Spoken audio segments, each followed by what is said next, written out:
할까요? 수련회 참석합시다. 네, 참석해서 많은 은혜. 그래서 끝나고 나서 평소에 안 하던 목장 모임 한다고 열심히 가지 마시고요. 목장 모임을 거기 가서 하시면 됩니다. 네. 오늘은 주신 하나님 말씀을 가지고 힘을 빼야 힘을 제대로 쓸 수 있다. 힘을 빼야 제대로 힘을 쓸 수 있다. 라는 제목으로 하나님 말씀 증거하도록 하겠습니다. 옆 사람과 고백합시다. 힘을 빼야지 제대로 힘을 쓸 수 있어.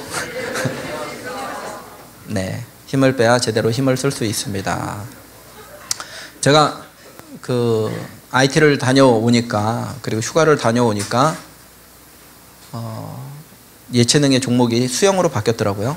그래서 저도 수영을 한동안 사랑했던 사람으로서 수영을 봤더니 거기 최윤희 씨인가요? 아시아의 최윤희 맞나? 전사님 맞나요? 예, 그분은 원조 수영 얼짱이에요. 제가 어렸음에도 불구하고 아주 예뻤던 게 기억납니다. 그러다가 가수, 13살 차이 나는 가수랑 결혼을 해서 온 국민을 충격에 빠뜨렸어요.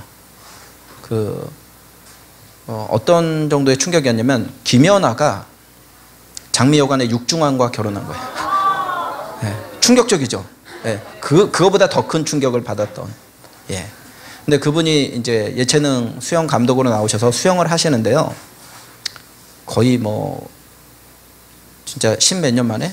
30년 만이라고 그랬나요? 하여간 현역에 있다가 이제 은퇴하시고 결혼하시면서 사라지셨다 다시 나타나셔서 배영을 하시는데, 야, 진짜 부드럽게 물을 잡는 거예요. 부드럽게. 저도 1년 반 동안 미친 듯이 수영을 했는데, 진짜 그 물 이렇게 쑥쑥쑥쑥 나가는 게 보통이 아니더라고요. 제가 한 번은 수영 선수 출신이라고 하는 키가 190대는 아주 골리앗을 닮은 그런 형제가 있습니다. 그 친구랑 저랑 제 아들 8살 때 같이 수영장에 가서 30m 정도 되는, 그러니까 보통 실내 수영장보다 5m가 더 깁니다. 거기에서 야, 우리 수영 대회 할까? 대신 너는 내 아들을 업고, 그 친구는 등에 태우고 거북이 등처럼 제 아들을, 그리고 저는 그냥 수영을 하고, 그래서 평영 시합을 했어요. 그 친구랑 저랑. 그 친구가 중학교 때까지인가 수영 선수였다고 합니다. 딱 했는데 제가 졌어요. 저 되게 빠르거든요. 지더라고요. 쑥쑥 나가요. 물 안에서 쑥쑥, 물이랑 얼마나 친하던지 쑥쑥. 그리고 나서 제가 이제 자존심이 상해서 물에 안 들어가고 발목까지만 물을 담그고 그 친구 수영하는 모습을 가만히 봤습니다. 그랬더니 힘이 빠져 있더라고요. 영법을 하는데 우리는 어떻게든지 빨리 가려고 막 물을 꽉 잡고, 그런데 걔는 부드럽게. 우리 은우 형제가 영진 형제를 빼면은 축구를 가장 잘하는 축에 속합니다. 물론 영진이 앞에서는 조족지혈이고 세 발의 피죠. 영진이가 나타나면 그제서야 겸손해지는데, 근데 축구를 할 때 폼이 너무 부드러워요. 사실 우리들 안에서는 정말 부드럽습니다. 그러니까 힘을 빼고 차니까 힘이 나요. 정말 기분 나쁜 건, 제가 일찍 결혼했으면 저만한 아들이 있어요. 제가 44이고 21살, 22살 이 정도 되니까 21살이니 2살이니 1살이지, 어린 녀석이. 근데 제가 골키퍼 보는데 봐줘요. 이렇게 1대1로 골수를 놓을 수 있는데 뒤에 오는 딴 선수한테 패스를 해. 큰 삼촌뻘인데 기분 얼마나 나쁜지 아세요? 화 있을진저. 군대 빡센 대로 갈지어다. 그냥 기도할 땐 이렇게 안 해요. 혜진아, 내가 기도할 땐 그런 사람 아니에요. 그런데 어쨌건 정말 운동을 잘하는 사람들 보면 몸에 힘이 빠져 있습니다. 힘이 빠져 있어요. 오늘 우리에게 주신 이 출애굽기 말씀을 통해서 우리도 하나님 앞에서 내가 할 거야, 내가 뭐 할 거야 힘 잔뜩 주는, 그게 그만큼 약하다라는 뜻입니다. 강력하게 하나님 앞에서 힘을 빼고 하나님만 의지하고 하나님 주신 능력으로, 하나님 맡겨주신 사명을 온전히 감당하는 그런 믿음의 종들 되시기를 예수님의 이름으로 축원합니다. 첫 번째 제목입니다. 자매들이 한번 낭랑한 목소리로 읽어볼까요? 시작. 오늘 모세가 처한 환경을 보십시오. 한 우물을 물구름이 지켜보고 있습니다. 그가 지금 우물을 그냥 잠깐 지나치면서 물 마시려고 기다리는 게 아닙니다. 갈 데가 없어서 미디안에 있는 광야에 있는 한 우물에 걸터 앉아가지고 몇 시간, 몇 날을 거기 있었는지 알지 못합니다. 바로의 군사들이 더 이상 쫓아올 수 없을 정도로 열악한 곳이 바로 이 미디안의 한 우물가였습니다. 광야에 먼지가 풀풀 납니다. 그가 지금 입고 급하게 도망 나오느라 그는 애굽의 왕족들이 입는 굉장히 고급 옷을 입었습니다. 지금으로 말하면 에르메스 정도 되겠죠. 그런 옷을 입고 있습니다. 최고의 옷을 입고 있습니다. 그런데 그 옷이 나그네의 입장에서 얼마나 거추장스럽겠습니까? 고급스러운 옷이 거추장스럽게 느껴지는 그러한 열악한 장소에 그가 있습니다. 한 일국의 여러분 역사적인 자료들을 보면요, 모세가 그냥 애굽 공주의 아들이 아니라 유력한 대권 후보였어요. 아멘호텝, 투트모스 3세 이런 사람들이랑 왕권을 놓고 경쟁하던 사람입니다. 경쟁이 아니라 아주 유력한 황제의 후보였습니다. 그런 일국의 왕이 될 뻔했던 그가 이제 어떤 사람들의 도움 없이는 우물물 하나도 얻어먹을 수 없을 정도로 열악한 환경에 처하게 되었습니다. 여러분, 애굽은 나일강을 배경으로 세워진 제국입니다. 얼마나 수량이 풍부한지 몰라요. 얼마나 좋은 물들이 많은지 모릅니다. 얼마나 물이 깨끗한지 애굽의 공주가 그곳에서 자주 목욕을 할 정도로 아름답고 발달된 찬란한 문화를 가지고 있었던 그 제국의 주인이 되어야 되는 사람이 지금 머물고 있는 그 우물, 조그만 우물 하나조차 주인이 되지 못하는 그러한 나그네 형편에 있습니다. 바로 이때 그가 낙심스럽죠. 갈 데가 없어서 그냥 누군가, 예전에 우물물은, 이 고대 근동의 우물물은 예수님의 무덤과 비슷합니다. 그래서 커다란 돌을, 진짜 집채만한 동그란 돌을 그 우물의 입구에 막아 놓습니다. 왜냐하면 물이 증발되는 것을 막기 위해서, 그리고 물에 이물질이나 먼지가 들어가는 것을 막기 위해서 커다란 돌로 덮어 놓습니다. 그리고 일단의 무리들이 와서 여러 명이서 겨우 그 돌을 굴려야지 물을, 두레박 같은 걸 내려서 물을 퍼서 양들을 먹일 수 있고 자신들도 마실 물을 얻을 수 있는 곳이 바로 이곳입니다. 그래서 아무나 오겠지, 와서 물 뜰 때 조금 얻어먹어야지. 여러분, 정말로 신분이 수직 강하에서 재벌이던 사람이 그냥 완전 노숙자가 된 그런 느낌. 오늘 담임 목사님도 설교하셨지만 제가 그 옆에 있는 교회 섬겼잖아요. 서울역 옆에 있는. 재벌인 사람이 노숙자가 된 그런 느낌을 가지고 그가 하루하루 살고 있습니다. 그런데 드디어 자기를 도와줄 수 있는 사람들이 나타났습니다. 근데 여인들이에요. 여자 7명이 나타났습니다. 16절 말씀을 한번 볼까요? 그 딸들이 무언가 열심히 하고 있습니다. 같이 한번 읽어보겠습니다. 시작. 7딸이 있었더니 그들이 와서 물을 길어 구유에 채우고 그들의 아버지의 양떼에게 먹이려 하는데, 그들이 얼마나 열심히 일을 하고 있는지 보세요. 왔습니다.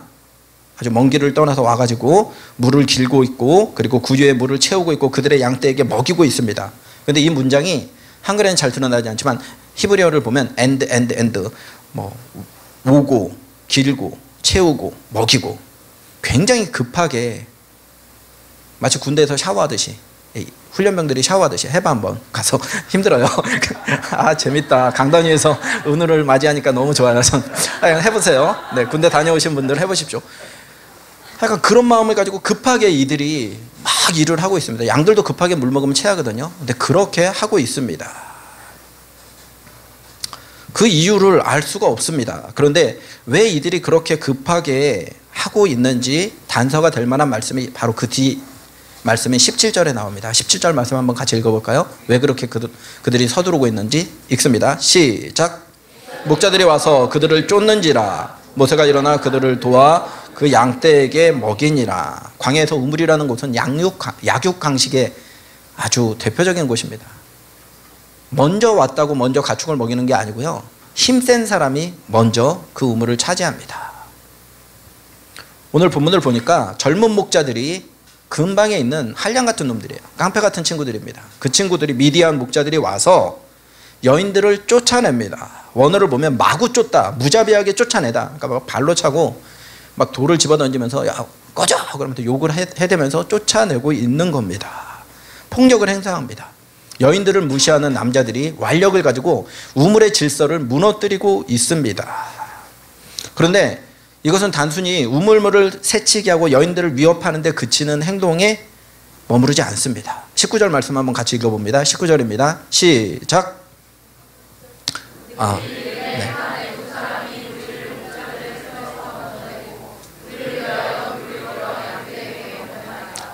그래서 딸들이 말하는 한 애굽 사람이 바로 모세인데요. 그들이 목자들의 손에서 자신들의 생명을 건져냈다, 구원해 주었다라는 표현을 쓰는데 이건 생명을 구원해 줬다라는 뜻입니다. 왜냐면요, 이들이 완력을 가지고 막 너희 저리 가 그리고 막 돌 던지고 욕하고 그런 데 그치는 것이 아니라 성적인 희롱을 한 거예요. 남자가 여자한테 시비를 건 겁니다.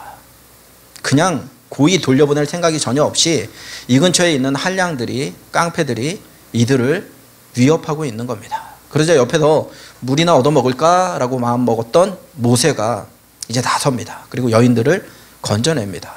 여러분, 모세는요 40년 동안 애굽의 차기 황제 후보로서 모든 왕실 교육을 다 받은 사람입니다. 부술이 고수예요.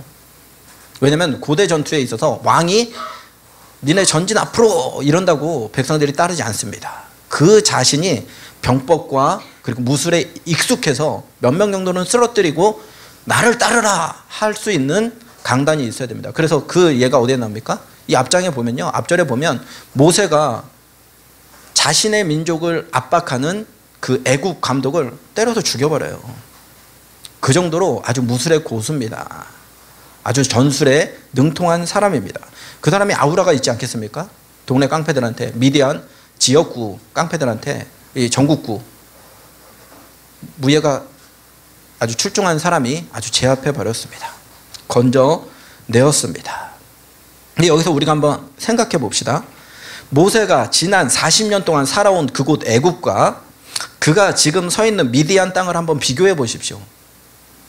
어떤 차이가 있습니까? 애굽이 어떤 곳입니까? 먼저 찬란한 문명이 꽃피던 문명의 핵심지였습니다. 문명의 중심지였습니다. 풍요의 상징인 도시입니다. 그런데 이제 그가 그 땅 애굽에서 더 이상 살아갈 수가 없게 됩니다. 애굽은 이제 모세의 생명을 추적하는 곳이 되었습니다. 모세를 잡아서 죽이려고 하는 땅이 되었습니다. 생명의 땅인 찬란한 문명이 있는 그곳이 적어도 모세에게는 죽음의 땅이 되어버리고 말았습니다. 그리고 모세 자신도 자신이 가졌던 기득권, 그리고 그 능력, 하나님이 허락하셨던 그 무술, 이런 것들을 가지고 사람을 살리는 데 쓰인 것이 아니고요, 사람을 죽이는 죽음의 땅이 되어버렸습니다. 그 찬란한 문명의 땅이. 그렇다면 지금 그가 오늘 처해 있는 미디안 광야, 그 우물이라는 땅은 어떤 곳입니까?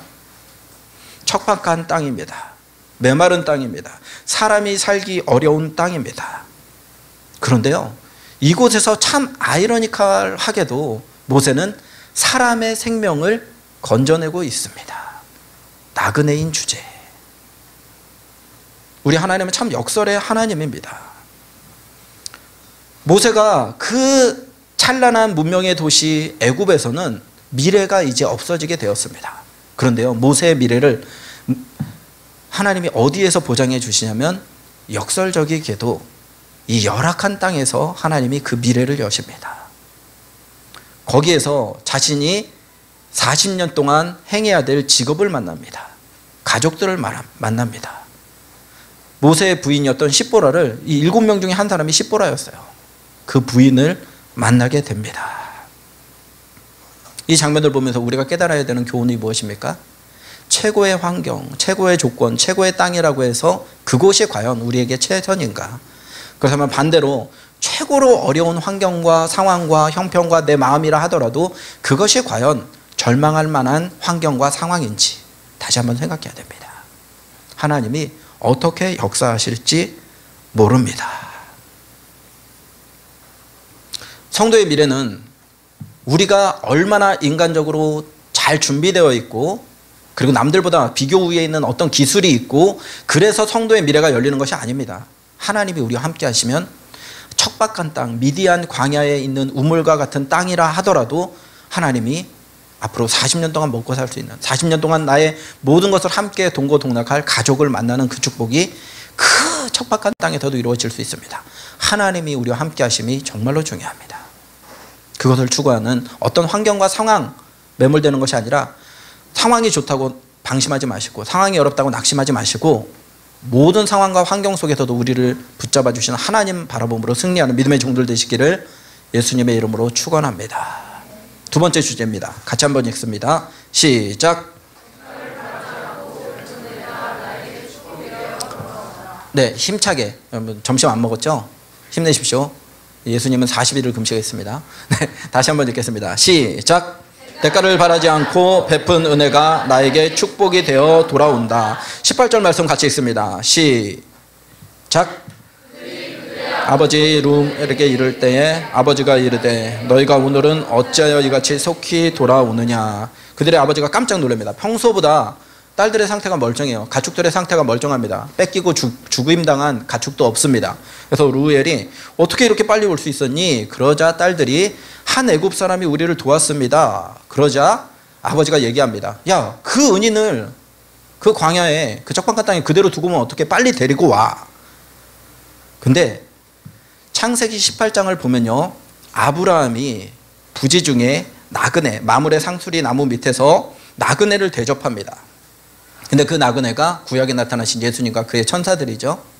그래서 너 지금 자손이 없지? 너의 몸에서 자손이 날 거야 라고 이삭을, 나그네를 대접하다가 그 하나님이 나그네를 대접하는 그의 귀한 마음을 받으시고 그에게 너에게 자손이 있을 거라는 축복을 받습니다. 그래서요, 셈족에 속한 모든 민족들은 나그네를 정말 극진하게 대접하는 문화가 그 당시에 있었습니다. 지금 모세가 피신한 이 미디안 족속은 아브라함의 후손이에요. 아브라함의 후처 중에 그두라라는 여인이 있습니다. 후처 중에.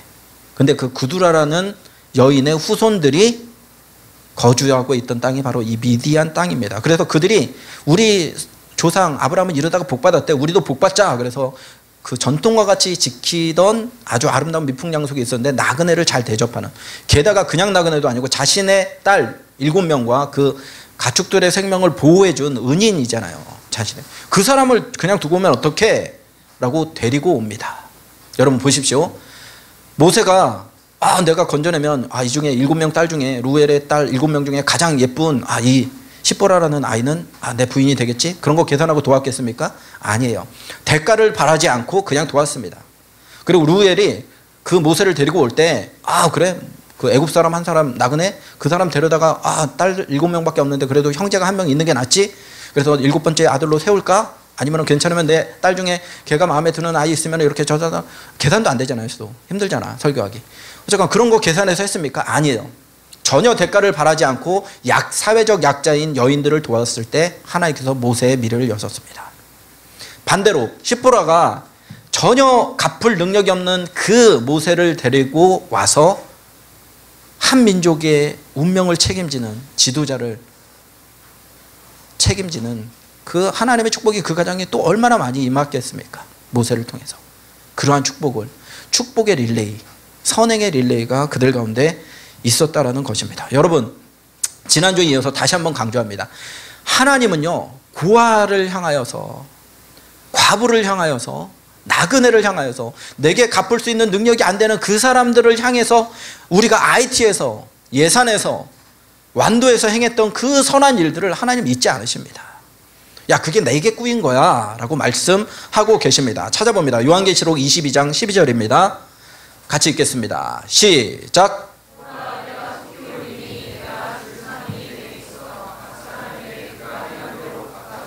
한 절 더 읽습니다. 마태복음 25장 40절입니다. 읽습니다. 시작. 임금이 대답하여 이르시되 내가 진실로 너희에게 이르노니 너희가 여기 내 형제 중에 지극히 작은 자 하나에게 한 것이 곧 내게 한 것이라 하시고, 예수님께 한 것이 무엇이라고요? 지극히 작은 자 한 사람에게 한 것이 곧 예수님께 한 것이 됩니다. 우리에게 갚을 능력이 없는 사람에게 베풀었던 그 선행이 사실은 하나님께 꾸인 거예요. 여러분, 세상에 있는 제2금융권, 제3금융권도 우리가 돈 빌려주면 얼마나 많은 그 이자를 우리에게 주는지 모릅니다. 근데 하나님께 꾸인 거예요. 하나님이 얼마나 많은 것을 이 생애에서 우리에게 갚아주시겠습니까? 저 천국에서 우리에게 갚아주시겠습니까? 갚을 수 없는 사람에게 많은 선행을 베푸는 믿음의 종들 되시기를 바랍니다. 제가 15년 전에 한 번은 철야를 가야 되는데, 그때는 철야가 제가 섬기던 교회는 11시부터 새벽 4시까지였습니다. 저녁에 이제 신방을 하고 막 하다가 일을 닦지 못했어요. 그래서 칫솔만 들고 치약 있는 사람 자매를 찾기에 제가 갈급했습니다. IT에서도 이상하게 자매들 중에 휴지 갖고 다니는 자매가 없는 거예요. 물티슈 바라지도 않아. 그냥 티슈, 그냥 물 적셔서, 물은 내가 적실 수 있어. 티슈를 안 갖고 다니는 자매가. 그래서 제가 섬기던 교회에서도 자매들이 형제화 돼갖고 휴지를 안 갖고 다녀요. 치약도 안 갖고 다녀요. 그래서 제가 치약을 찾기에 갈급함, 사슴이 시냇물을 찾기에 갈급한 같이 정한이가 치약을 찾기에 갈급하나이다 그러면서 막 돌아다녔는데 없는 거예요. 근데 그 모습이 너무나 안타까웠는지 교회에 있는 한 누나가, 정한아 나 치약 있어, 일로 와 빌려줄게. 그다음에 평신도였어요. 그래서 이제 감사하게 치약을 쓰면서, 제가 뭐라도 감사 표현해야 되잖아요. 그러면서 그 누나에게 제가, 누나가 못생기지 않았거든요. 그래서 그 누나에게 제가 이 얘기를 했습니다. 누나 우리는 치약을 같이 쓰는 사이네요. 그리고 이렇게 화장실에 가서 이를 닦았습니다. 그런데요, 15년이 지난 지금도 그 여인과 제가 치약을 같이 쓰고 있어요.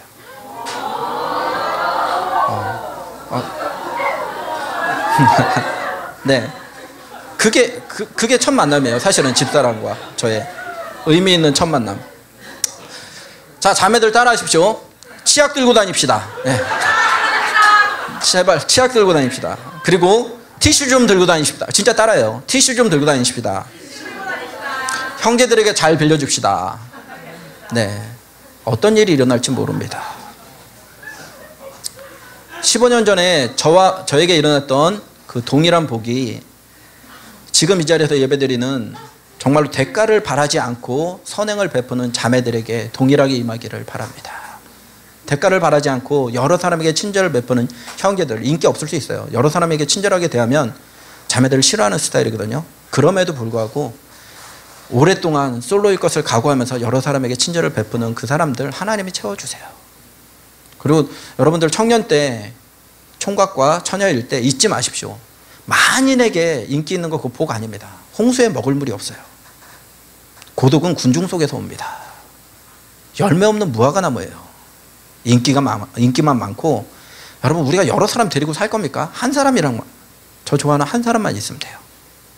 그 축복이 여러분들에게 임하기를 바라는데, 어느 때 대가를 바라지 않고 선행을 베풀기 시작할 때 하나님께서 은혜로 그러한 사람들을 만남의 축복, 만남의 기쁨으로 우리에게 부어주신다라는 말입니다. 세 번째 주제로 바로 넘어가겠습니다. 자, 오늘 말씀의 전체 주제와 일맥상통한 내용입니다. 같이 한번 읽습니다. 시작. 몸에 힘이 빠져 있다. 이렇게 알콩달콩 이제 가정을 이루어서 살다가 또 양들 열심히 이렇게 이제 목자로서 마음을 접고 열심히 살고 있는데, 23절을 보면 무슨 말이 나오냐면 여러 해 후에라고 매우 간단한 표현이 나옵니다. 근데 성경은 이렇게 한 줄로 딱 표시해버리지만, 몇 단어로 표시해버리지만 그동안 40년이라는 세월이 지났습니다. 이제 모세는 80세의 노인이 되어버렸습니다. 광야 총구석에 평범한 한 사람의 양치기에 불과한 존재가 되어버렸습니다. 어느 정도로 이 사람의 몸에, 그리고 이 사람의 가오가 그냥 완전히 무너져 내렸냐면, 40년 전에 자신들과 함께 왕권을 다투던 사람들이, 애굽의 중직자들이 그를 알아보지 못할 정도로, 모세를 알아보지 못할 정도로 그에게 힘이 다 빠져 있습니다. 여러분, 하나님께서 그런 사람 안 쓰십니다. 지금 나 말고 대안이 있어? 라는 교만한 마음 가진 사람 하나님이 쓰시지 않습니다. 하나님이 원하시는 자는 주님 앞에서 힘을 제대로 뺄 줄 아는 사람을 하나님이 쓰십니다. 그렇다면 주님 앞에 제대로 힘을 빼는 사람의 특징이 무엇입니까? 완전히 힘이 빠져 있는 모세가 쓰임받았듯이 완전히 힘을 빼는 그것이 무엇입니까? 하나님 앞에 바짝 엎드리는 겁니다. 기도하는 겁니다. 성도는요, 참 아이러니컬한 존재입니다. 왜냐하면 가장 연약한 모습에 가장 비굴한 모습이 성도의 모습이에요. 그래서 성도를 그림으로 그리면 뭐하고 있습니까? 무릎 꿇고 두 손 모으고 눈을 감고, 여러분 이 자세는요 사람이 어떤 다른 사람이 공격할 때 가장 피하기 어려운 자세예요. 눈을 감고 있죠. 두 손을 모으고 공격해야 되는 손을 모으고 있죠. 물론 이렇게 때리는 사람도 있더라 있긴. 근데 정상적으로 보면 이렇게 모으고 있죠. 그리고 무릎을 꿇고 있죠. 다른 사람이 공격하면 그냥 죽을 수밖에 없는 가장 연약한, 가장 어떻게 보면 위태로운 자세입니다. 그런데 하나님은 그 자세를 취해서 하나님 앞에 바짝 엎드린 자들을 아주 강력하게 사용하십니다. 하나님 앞에 가장 힘을 뺀 자세가 기도하는 자세입니다. 동시에 하나님 앞에 가장 강력하게 쓰임받을 수 있는 자세가 바로 기도하는 자세입니다. 하나님 앞에 철저하게 우리의 힘을 빼는 그러한 복이 있기를 바랍니다. 하나님께서 지난 40년 동안 모세에게 하신 일이 무엇이냐면 힘 빼는 작업하셨어요. 애굽의 왕자로서, 차기 대권 후보로서 힘을 잔뜩 빼십니다. 그리고 철저하게 하나님만 바라보도록 만드십니다. 그리고 나서 비로소 그를 사용하시더라는 겁니다. 하나님 앞에서 힘 빼는 종들 되시기 바랍니다. 모세만 힘을 빼신 게 아니고요. 23절 말씀을 볼까요? 한번 같이 읽겠습니다. 23절입니다. 시작. 여러 해 후에 애굽 왕은 죽었고 이스라엘 자손은 고된 노동으로 말미암아 탄식하며 부르짖으니 그 고된 노동으로 말미암아 부르짖는 소리가 하나님께 상달된지라. 백성이 드디어 탄식합니다. 노동으로 너무 지쳐서 신음이 터져나온 겁니다. 주님 앞에 드디어 통곡하며 기도하기 시작합니다. 부르짖기 시작합니다. 이 백성들이 어떤 사람들입니까? 원래 이 모세가 왜 애굽 땅에서 쫓겨나냐면요, 동족을 구하기 위해서 애굽 관리를 죽입니다. 그리고 나서 이제 그 다음날 다시 한번 사람들이 많이 모인 곳에 갔는데 동족끼리 싸우는 거예요. 자기 동족, 히브리 동족끼리. 그래서 싸우지 마. 너네 동족끼리 싸우면 어떡해? 라고 얘기했는데 어제 그 애굽 사람 죽인 것처럼 우리도 죽이려고? 그러더니 이스라엘 전승에 의하면, 성경은 아니고 이스라엘 역사책에 보면 애굽 왕 바로에게 모세가 살인자다, 히브리 민족을 위해서 모세 관리를 죽였다라고 발고한 자가 발고한 자들이 바로 모세가 싸움을 말렸던 그 두 사람이었다라는 전승이 있습니다.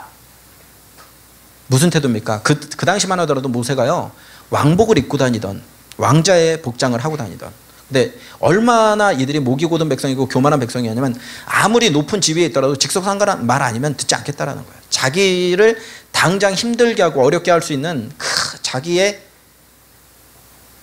그 지휘체제 안에 들어있는 사람 아니면 말도 듣지도 않아. 아무리 높건 말건 신경도 안 쓰겠다라는 교만함.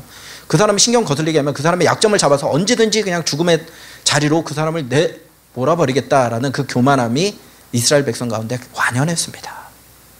그럴 때 하나님이 그들을 고통의 자리에서 구원해내지 않으셨습니다. 하나님이 지난 40년 동안 모세도 바짝 낮추셨지만 이스라엘 백성들의 마음도 준비하고 계셨습니다. 낮추고 계셨습니다. 기도할 마음으로 그렇게 만들어가고 계셨습니다. 말씀의 결론 맺겠습니다. 우리가 하나님 앞에서 정말로 능력 있게 쓰임받는 젊은이들 되기를 바랍니다. 그런데 하나님은 우리가 약할 때 강함이 되십니다.